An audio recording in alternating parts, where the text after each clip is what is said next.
बुद्धिमान लोग उन श्री हरि का यश वर्णन करके अपनी बुद्धि को पवित्र और उत्तम फल देने वाली बनाते हैं। तहि बल में रघुपति गुण गाथा, कहीं नाय राम पद माथा। मुनिन प्रथम हरि कीर्ति गाय, तहि मग चलत सुगम मोहि भाई। उसी बल से मैं श्री रामचंद्र जी के चरणों में सिर नवाकर रघुनाथ जी के गुणों की कथा कहूँगा। इसी विचार से मुनियों ने पहले श्री हरि की कीर्ति गाई है, पर उसी मार्ग पर चलना मेरे लिए सुगम हो गया। अति अपार जे चरित बर रामा, जो नप से तू कराही सिया रामा।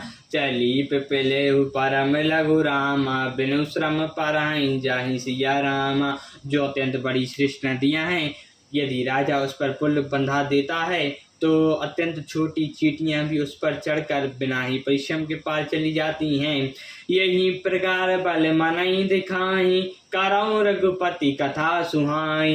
व्यास आदि कवि पुंग नाना, जिन सादर सारी सुजस बखाना। इस प्रकार मन को बल दिखलाकर मैं रघुनाथ जी की सुहावनी कथा की रचना करूंगा। व्यास आदि जो अनेकों श्रेष्ठ कवि हो गए हैं, जिन्होंने बड़े आदर से श्री हरि का सुयश वर्णन किया है। चरण कमल बंधौ तिन केरे, सकल मनोरथ मेरे। कलि के कवि करौ पर नामा, जिन बयने रघुपति गुण रामा।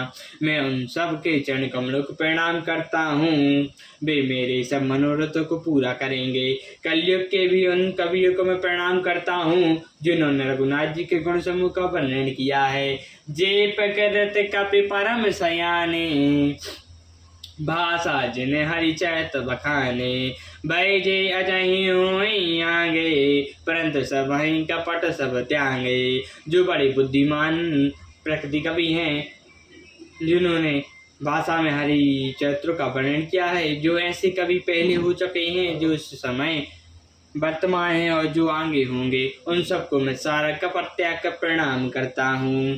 हो प्रसन्न देहु वरदानु, साधु समाज में तिसन मानु। जो बंधव बधु हरे नहीं आदर हैं, जो श्रम बारी बाल बलि कभी कर हैं। आप सब प्रसन्न होकर यह वरदान दीजिए कि साधु समाज में मेरी कविता का सम्मान हो, क्योंकि बुद्धिमान लोग जिस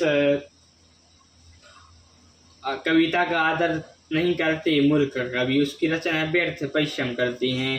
कीर्ति बनिति भूतल बलि सोई, सुलसी सम सब कहाँ तो होई। राम सुकृति ही बनीति भदेशा, असमन